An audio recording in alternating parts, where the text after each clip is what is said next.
to our nation. He's introducing a new bill allowing local and state police to enforce immigration laws. Joining us to discuss is Republican Senator from Alabama, Tommy Tuberville. Senator, thank you so much for joining us today. Talk to us about what this legislation does. Well, we've got a horde of people coming across, and it's a domino effect.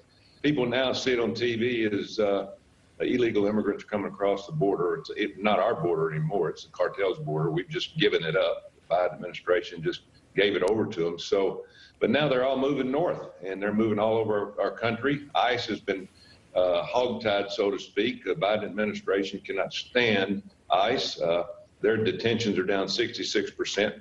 ICE is our immigration police across the country, not just the border. So now we have to have somebody that's in charge of protecting the people in the rural counties, the cities, all across our 50 states. And so without the actions of ICE, we need to empower our local and state law enforcement. And I think it would give them a great opportunity to be involved. Right now, they cannot do anything to illegal immigrants because ICE is in control.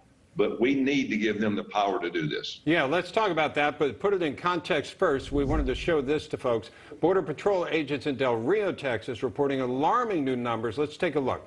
Apprehensions of illegal aliens are up 393% for the fiscal year. More than 97,000 in 2021 compared to just nearly 20,000 in all of 2020.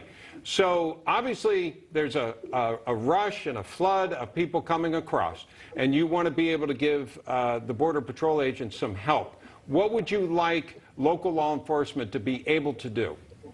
Well, just if they run into an illegal immigrant, they have the ability to detain them, to ask them what they're doing, possibly put them in jail, hold them to a certain length of time. Because right now, if they find an illegal immigrant without being around our ICE agents, they have no authority.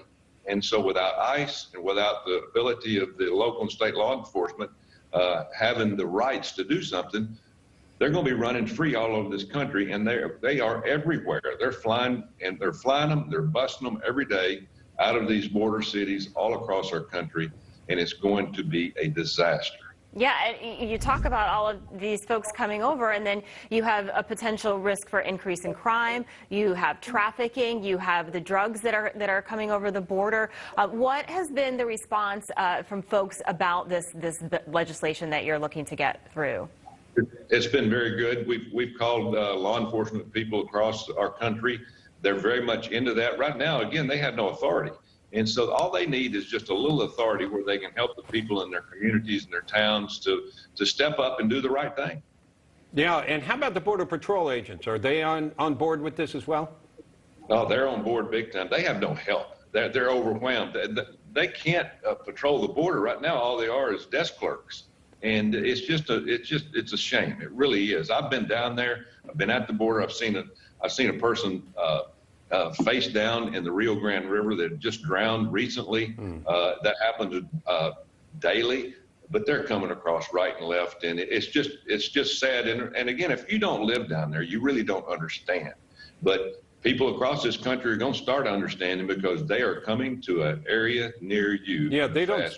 Yeah, they don't stay on the border. I mean, the folks that don't know or maybe haven't been through this before, they don't realize that these people go throughout the country, don't they? That's exactly right. Secretary Mayorkas, the Homeland Security Secretary, went down a few days ago and said it looked like it's under control. Either he's blind or he doesn't know what he's doing. It's absolutely amazing. The security of the people of this country is the #1 thing for our government, and we're absolutely failing them. Senator, you went to the border. Lots of other senators have gone to the border, but the president hasn't gone to the border, and the vice president hasn't gone to the border yet. No, and they're not going to go. They care nothing about it. They want as many to come across as possible. They're globalists. They want votes. And it's affecting the lives of these people, not just the people in our country. And it's a shame what's going on. There's no leadership here in Washington, D.C. The Border Patrol and Customs agents are doing the best they can. They get them across now. They put them on planes and buses as quick as they can. They send them everywhere. And who knows what's going to happen after that. It seems like they need more Border Patrol agents. This would help in the interim. But do they need to have a better plan long term if there's going to be this much of a flood and actually hire more Border Patrol agents? Well, this is not going to happen for the Biden administration. The Biden blunders continue to go and go. They do need help. President Trump at times, he would send the National Guard down in that area. Now, they have people coming down to help that are sheriffs, that are deputies. The Texas Rangers are helping in Texas. They're working at it hard, but again, they're overwhelmed. When you have 3,000, 4,000, 5,000 a day coming across, you've got no chance. You have no chance to be organized to be able to take care of them and then protect the American people. Senator, this legislation also extends the 180-day detainment period, correct? Exactly right. 180 days. If ICE catches somebody now, then they think they've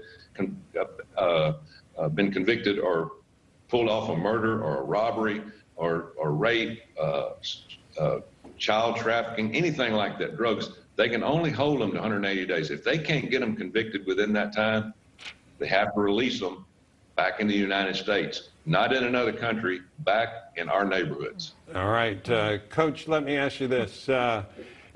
Spring games last month. Do you get excited this time of year? I mean, you'd have a new season coming up, new players, new schedule. What are you feeling this time of year when it comes to football? Well, first of all, after the pandemic, everybody's fired up about doing something different. But yeah, this time of year, you're just kind of putting plans together. You know, the pro teams are doing their spring workouts. They're getting ready to go to camp here in about a month and a week.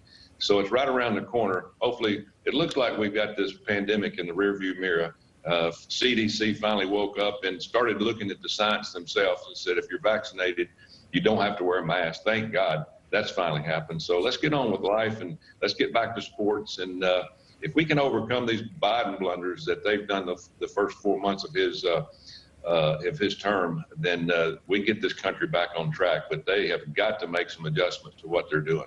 Now, if you had to pick an opening game to go to in September or August, whenever they start, is it going to be Auburn? Where's it going to be?